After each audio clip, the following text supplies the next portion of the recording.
Buenos días, oyentes. En un nuevo programa de Voces de Lucha les acercamos nuestro análisis de coyuntura. En esta ocasión nos pareció oportuno poder dedicar este espacio a lo que es la fecha del 14 de agosto. Un nuevo 14 de agosto, un nuevo día que recuerda la lucha de nuestras y nuestros mártires estudiantiles. Un nuevo día que nos interpela a respondernos una serie de preguntas. ¿Por qué los asesinaron? ¿Realmente hemos dado continuidad a las luchas en las cuales aquellos y aquellas se embanderaron? ¿Hacia dónde se dirige el movimiento estudiantil? Es importante contextualizar que nuestros mártires formaron parte de un tiempo histórico donde la ebullición de la lucha de clases estaba en el orden del día, no solo atravesados por las luchas que proliferaban en nuestro país, sino también sin ser ajenos a las que se llevaban adelante en todas partes de nuestra América y del mundo. El Cordobazo, la masacre de estudiantes en México, el Mayo francés, solo por mencionar algunos ejemplos que sin dudas acumulaban en la experiencia combativa de los nuestros. En el caso de nuestro país en particular, durante la segunda mitad de la década del 50 y la década del 60, el país de las vacas gordas, aquella Suiza América, daba paso a manifestaciones de crisis económica cada vez más pronunciadas. Con la agudización de los problemas económicos, un sinfín de casos de corrupción, el clientelismo a flor de piel y sin dudas la injerencia del Fondo Monetario Internacional, crecía cada vez más un amplio descontento que se veía reflejado en el impulso de todas las formas de lucha que nuestra clase reconoce para enfrentar a su enemigo, es decir, la burguesía y la defensa por parte de ésta del sistema capitalista. En este contexto, el movimiento estudiantil asume un papel protagónico en esas luchas. Aquel flujo, la confrontación, claro está, tiene como objetivo la conquista de demandas reivindicativas inmediata para todos y todas los estudiantes, pero no puede separarse las mismas de aquellas banderas que implicaban avanzar más allá del plano reivindicativo y ponían sobre la mesa la necesidad de la revolución y el socialismo. Desde el clasismo en el seno del movimiento estudiantil, nos parece que es oportuno reivindicar lo que significó por su papel el Frente Estudiantil Revolucionario, el FER. En aquel momento, el FER reivindicaba básicamente los planteos político-castristas y otros de recibo en la izquierda de intención revolucionaria, la definición marxista-leninista, el objetivo de la sociedad socialista, la acción directa como método válido, la unidad obrero-estudiantil en los hechos y la necesidad de generar una mayor participación de los estudiantes en los gremios, promoviendo su organización en base a asambleas de clase. Al promediar el año 68 se verificó un desarrollo sostenido de la movilización en los centros de estudio, tanto de secundaria como de UTU, cuyo detonante, manifiesto, fueron sucesivos aumentos del boleto estudiantil, pero que en realidad era una expresión de la acelerada pérdida de calidad de vida de los núcleos familiares de los asalariados. Rápidamente, esta movilización se volcó a las calles. Comenzaron a volverse cotidianas las ocupaciones, las barricadas y, claro está, los enfrentamientos con la policía. En esta fase se produjo un serio enfrentamiento de concepciones políticas dentro de la izquierda que luego habría de marcar todo el periodo. Por su parte, la Unión de Jóvenes Comunistas, la UJC, tendió a promover fundamentalmente un tipo de movilización controlada, de cara al Parlamento y negociadora con las autoridades, y en contrapartida, el movimiento radical optaba por la acción directa y una actitud intransigente. El acierto, consideramos, de las agrupaciones radicales fue percibir que detrás de la movilización por el boleto, en realidad se estaba expresando un malestar con profundas raíces sociales y políticas.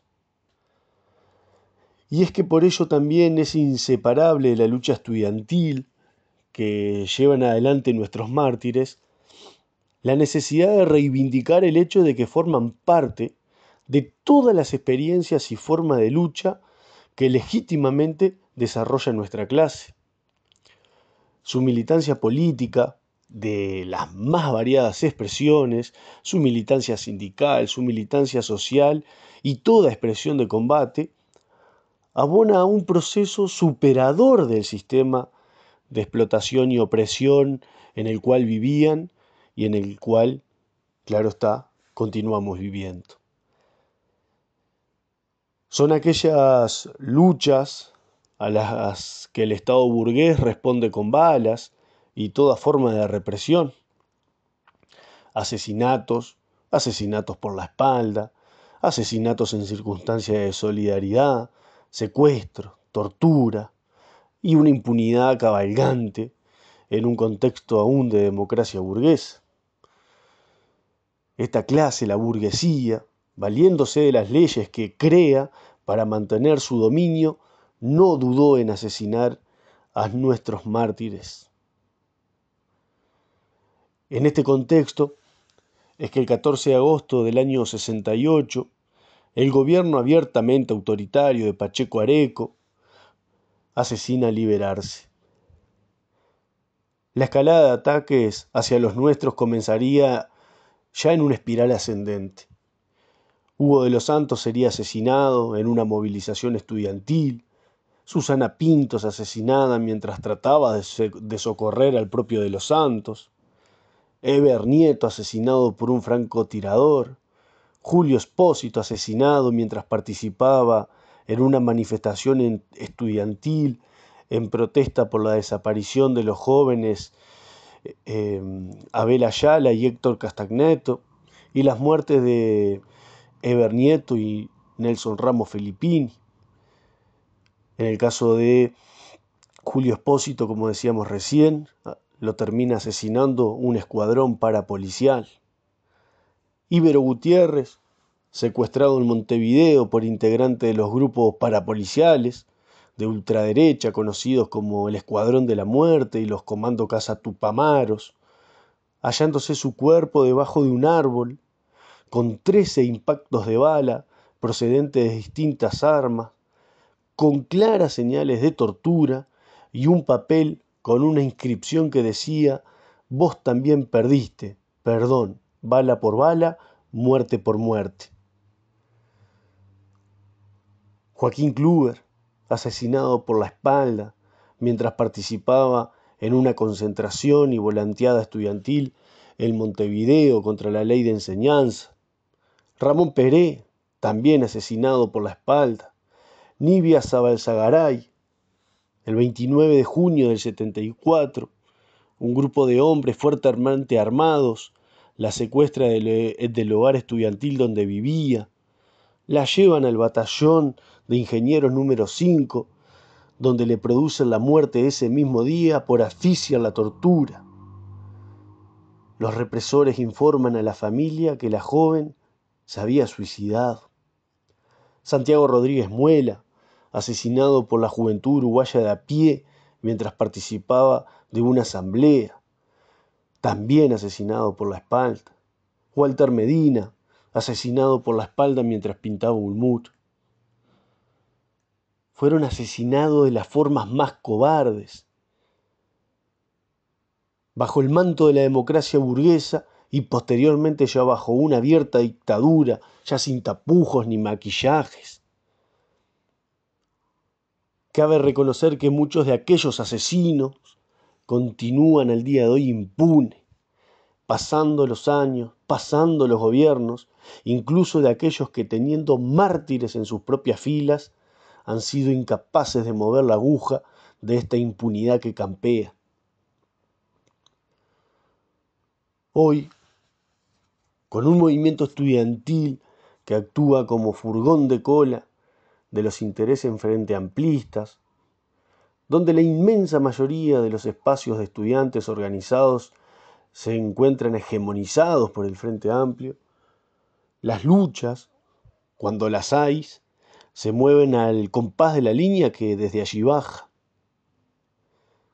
con estudiantes que en todos los niveles sufren las problemáticas que padece nuestra clase obrera y sectores populares.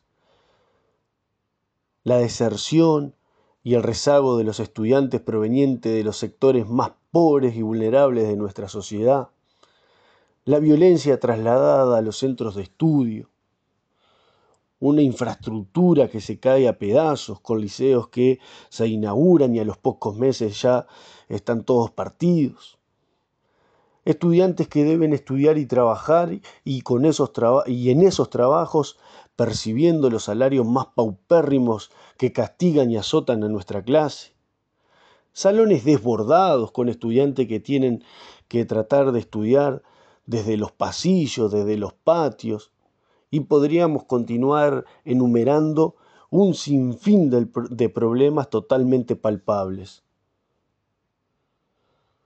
Sin embargo, las luchas, cuando las hay, como decíamos anteriormente, se orientan a juntar firmas o a convalidar espacios de supuesta participación donde el movimiento estudiantil no es otra cosa más que ninguneado.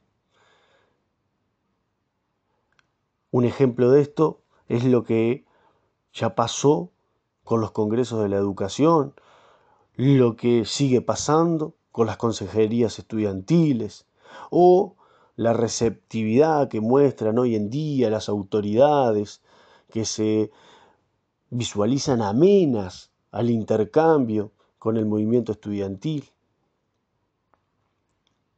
Hay que ser claros, no hay posibilidad ninguna de plantear que nuestras conquistas serán arrancadas de los espacios donde nos invitan a participar. El movimiento estudiantil no puede esperar nada de estos espacios, todo lo contrario, debe pronunciarse denunciando esta farsa. El gobierno, cualquiera que sea, pero sobre todo el del Frente Amplio, ese gobierno que se presenta como cercano al movimiento estudiantil, que tiene en su presidencia a alguien que fue estudiante antes de llegar a egresar como profesor de historia, los gobiernos no tienen problemas en promover estas instancias, si de última se es consciente que nada de lo que emane de allí será tenido en cuenta, al menos lo que sea relevante, pero a su vez esta política le permite justificar un discurso político que se muestra abierto a la participación y receptivo a lo que desde allí nace.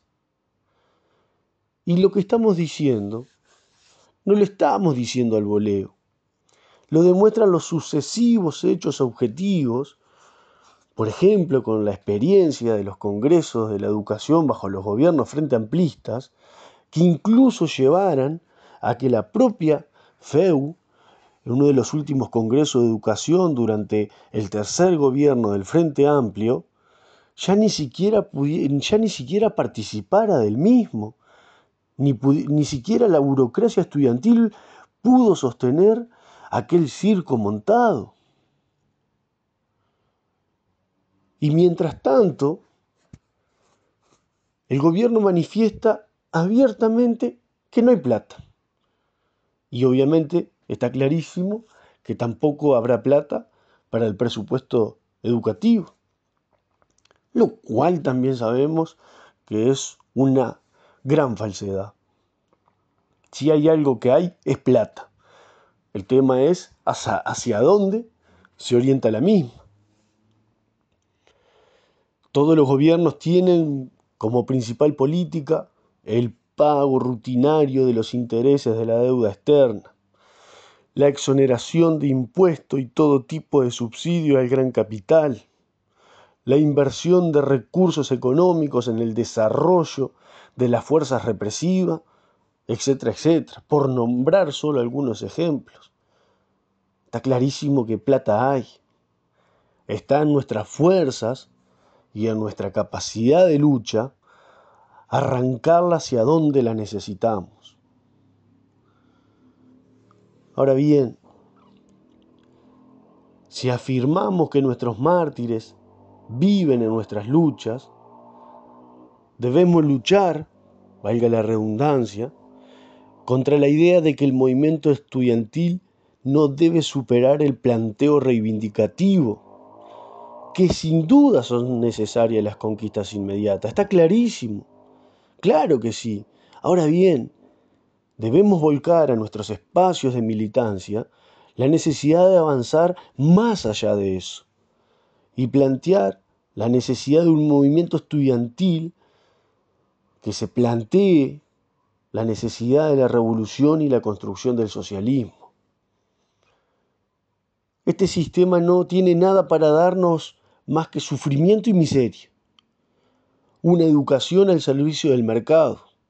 Una educación que constantemente hemos venido denunciando como las propias multinacionales, como el caso de UPM, por nombrar uno, tienen una notoria injerencia en nuestra educación, es decir, una educación al servicio de los intereses de los parásitos capitalistas, una educación que se ha rebajado en su contenido, en una clara muestra de que lo único que importa son los números, la cantidad, que cierren los que pueden promover y egresar de los diferentes sistemas, sobre todo obviamente para poder seguir accediendo a la línea de crédito. Es necesario que nuestras luchas abonen a la necesidad de construir una sociedad totalmente alejada de esto y por lo tanto una sociedad sin explotados ni explotadores. Para ello, debemos plantearnos seriamente la construcción de una alternativa creíble para los estudiantes, que sea coherente y consecuente en sus ideas y en sus acciones. No podemos avanzar si no somos claros en que debemos enfrentar todo aquel planteo que coloque la losa de que se puede humanizar este sistema, que es suficiente con alcanzar determinadas mejoras y que ya está, que existen gobiernos más amigos, más pegados a nosotros, con los cuales es más fácil alcanzar nuestras demandas, que no hay necesidad de rebajar nuestra línea. Debemos ser claros y abonar a la construcción de un movimiento estudiantil que se plantee la necesidad de la lucha por la revolución y el socialismo. De esa es la manera en la cual vamos a seguir sosteniendo la memoria de nuestros mártires. Son esas banderas las que debemos tomar y por las cuales claramente debemos seguir luchando. Muchas gracias por la atención prestada. Nos volveremos a encontrar la próxima semana.